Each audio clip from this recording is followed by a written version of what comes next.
Olá, cientistas, sejam muito bem-vindos mais uma vez ao Laboratório na Real, nosso canal sobre assuntos laboratoriais. Eu sou o Bruno Tebaldi e hoje nós vamos dar continuidade ao nosso assunto sobre laboratório de citopatologia. Hoje a gente vai fazer uma introdução um pouco mais específica a respeito da citopatologia, para a gente compreender como é que esse laboratório funciona. Nós vamos ver a definição sobre a citopatologia, do que trata de fato a citopatologia, algumas diferenças entre citologia ginecológica e a não ginecológica e alguns outros assuntos também. Tá? Então a gente vai começar a fazer essa introdução para a gente já ir tendo um esboço, né, um esqueleto do que de fato é trabalhar dentro de um laboratório de citopatologia. Tudo bem?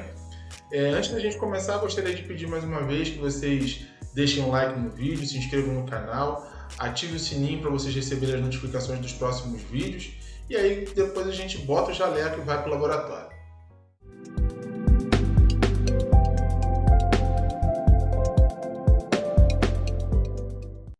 Bom, pessoal, a citopatologia, como eu falei no primeiro vídeo, ela é uma ciência que trabalha com a identificação morfológica dessas células.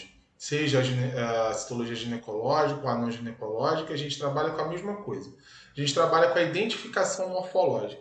Então, qual é a definição da citopatologia? A citopatologia é uma ciência que estuda as alterações morfológicas das células para que a gente possa dizer qual o significado dessas alterações. A gente pode ter uma lesão de baixo ou alto grau, né? A gente pode ter um carcinoma ou um adenocarcinoma, que seja in situ ou invasor, mas também a gente pode ter algumas reações, como por exemplo reações inflamatórias, que também provocam certas alterações nas células. E algumas alterações que podem ser causadas por determinados tipos de medicamento, por radioterapia.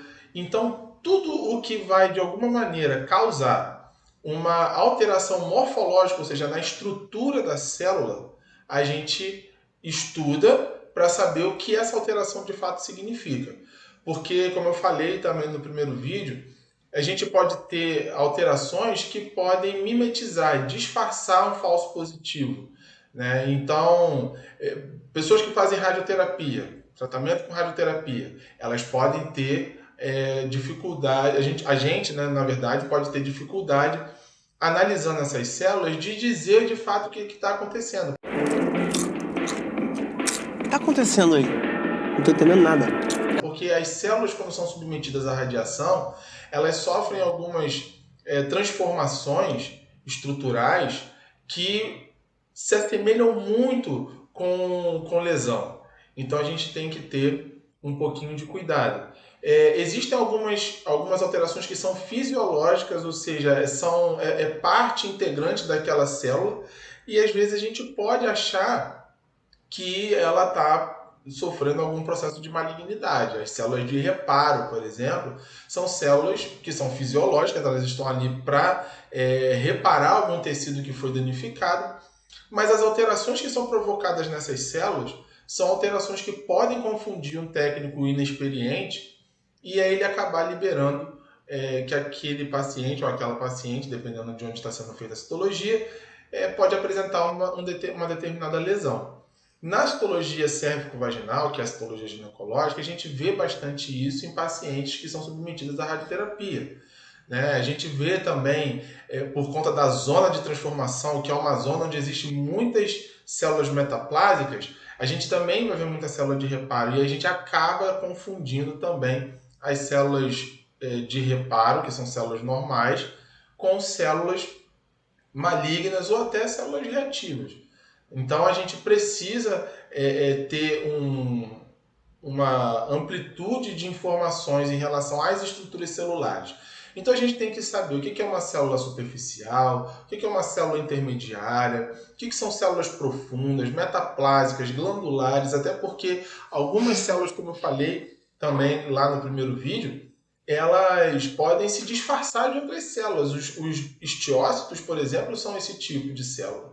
Né? São células do sistema imunológico, mas que acabam mimetizando a aparência de outros tipos de célula, como células profundas, como células glandulares, né? E então a gente precisa ter esse preparo para conseguir fazer a diferenciação de todas essas células. A pessoa que vai trabalhar na citologia, independente de qualquer área da citologia que ela vai trabalhar, ela precisa conhecer todos os tipos celulares possíveis de serem visualizados. Precisa conhecer a microbiologia também, porque é importante para diferenciar. E precisa conhecer o que é a célula normal e quais são as possíveis alterações que essas células vão sofrer para que a gente não acabe dando um laudo equivocado para essa paciente ou para esse paciente. A citologia ela teve o seu início mais visível com o Papa Nicolau, que foi a citologia ginecológica, que foi o precursor, né, aquele que criou ali uma técnica que a gente chama até hoje a coloração de Papa Nicolau. Né, ele desenvolveu uma técnica fazendo testes em ratas e depois em mulheres, e daí ele desenvolveu essa técnica que é utilizada até hoje. A nomenclatura foi passando as gerações, ela foi se modificando. Então a gente tem Papa Nicolau, a gente tem o Reagan e tantos outros que fizeram algumas mudanças na nomenclatura original do Papa Nicolau, e hoje a gente tem a nomenclatura de Bethesda, que vem se atualizando e é o que a gente utiliza hoje para emitir os laudos. Como eu também falei, os laudos não podem ser emitidos de qualquer forma. Você não pode escrever o que você quiser. Então você, para dar um processo inflamatório, ou uma lesão de baixo grau, uma lesão de alto grau, ou glandular, né, existe uma nomenclatura específica que vai ser utilizada por todos, então a gente consegue se entender justamente pela unificação da nomenclatura. E qual é a vantagem da citologia? Né? A citologia ginecológica, por exemplo, é um processo que é menos invasivo. É um processo rápido de coleta, é feito bem rápido, a recuperação da paciente é instantânea, ela já pode ir embora e já pode trabalhar, né? E é um processo de verificação rápida. Então a gente consegue perceber rapidamente, o exame é feito muito rápido, então dá para a gente saber de forma bem precoce se essa paciente está desenvolvendo uma lesão que pode virar um câncer ou se é só um processo inflamatório ou se está tudo normal.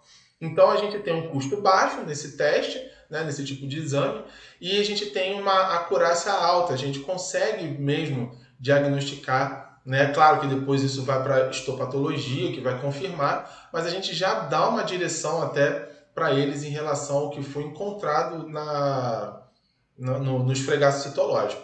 Tá?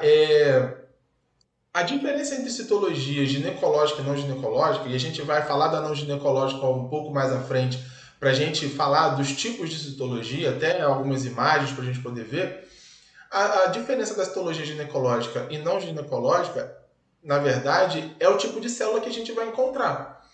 Então, a gente tem um epitélio escamoso estratificado no colo do útero. E tem o epitélio glandular também.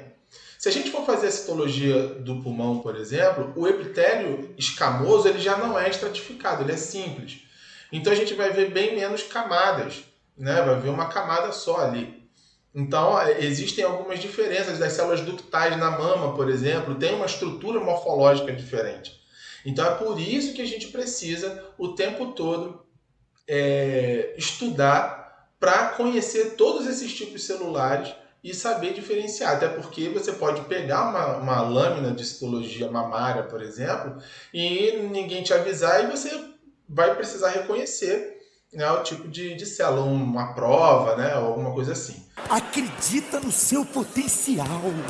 Supletivo, supletivo. Então a gente precisa estudar os tipos de epitélio que compõem aquele local, os tipos de células imunológicas que a gente pode encontrar, a microbiologia que pode ser encontrada naquele local também. É importante a gente saber tudo isso. Beleza, pessoal?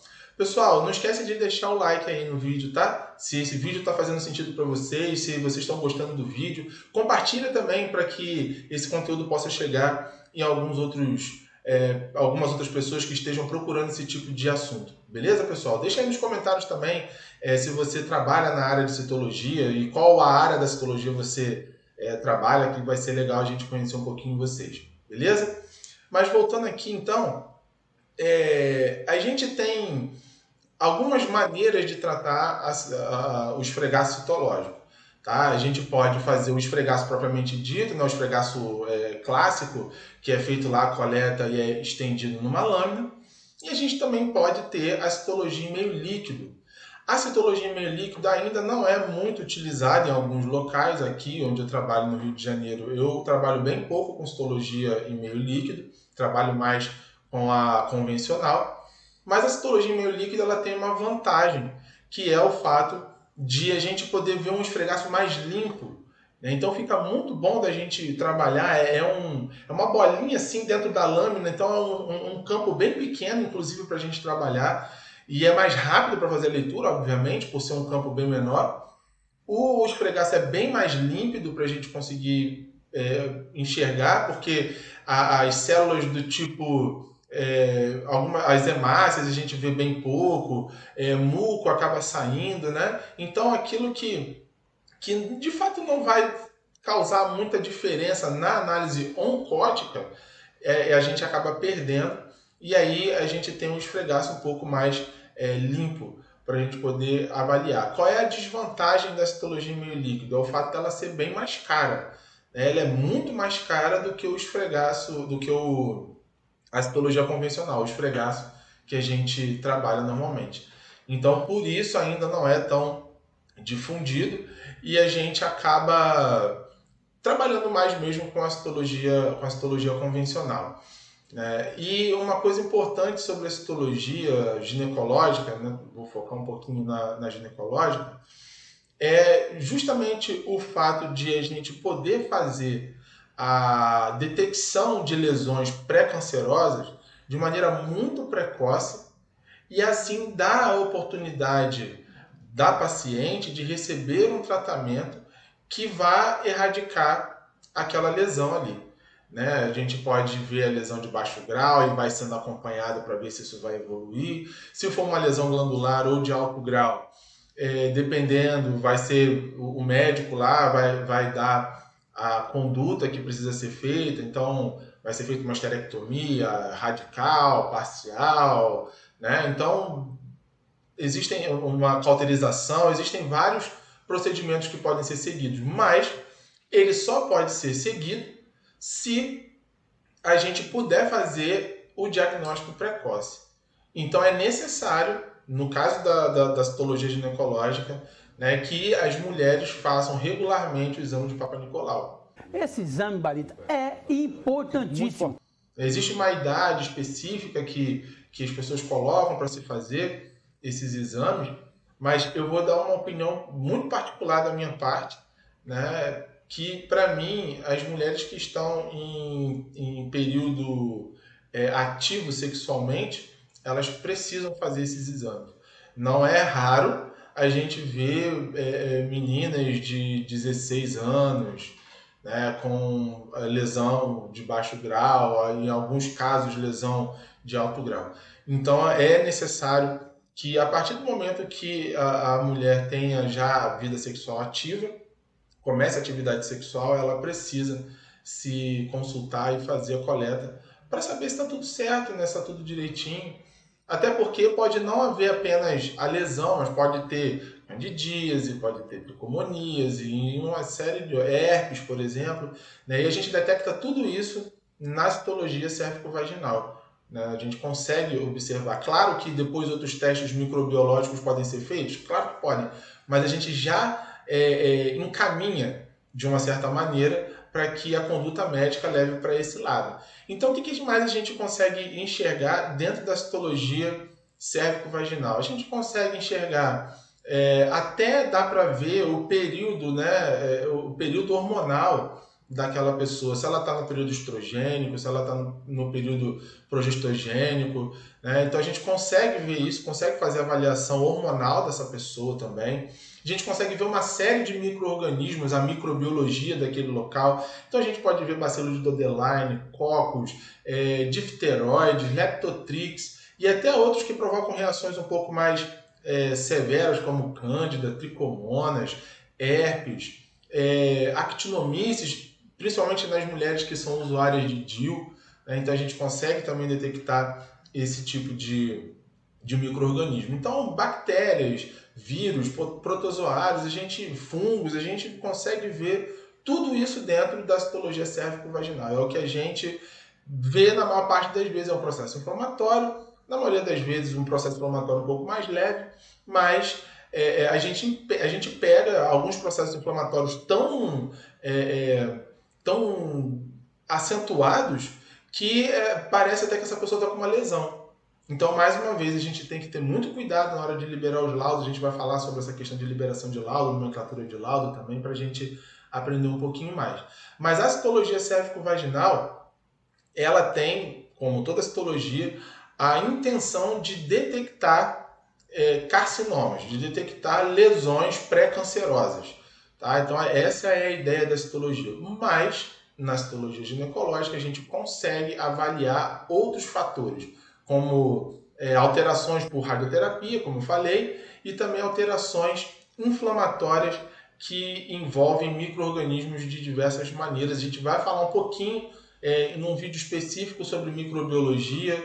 A gente vai ver algumas imagens sobre esses micro-organismos que povoam ali aquele meio. Tudo bem, pessoal? Eu vou ficando por aqui. Eu agradeço pela audiência de vocês. Gostaria de lembrar mais uma vez que vocês deixem um like no vídeo, coloca aqui nos comentários como é que é o seu trabalho na área da citologia, ou se você trabalha numa outra área de laboratório, para a gente conhecer um pouquinho mais, até a gente poder falar sobre áreas que talvez eu não tenha colocado aqui na minha lista, né? A gente poder também falar um pouquinho sobre essas áreas, aí vocês podem dar umas ideias do que pode vir nessa nova série aí de vídeos que a gente está fazendo. Tudo bom, pessoal?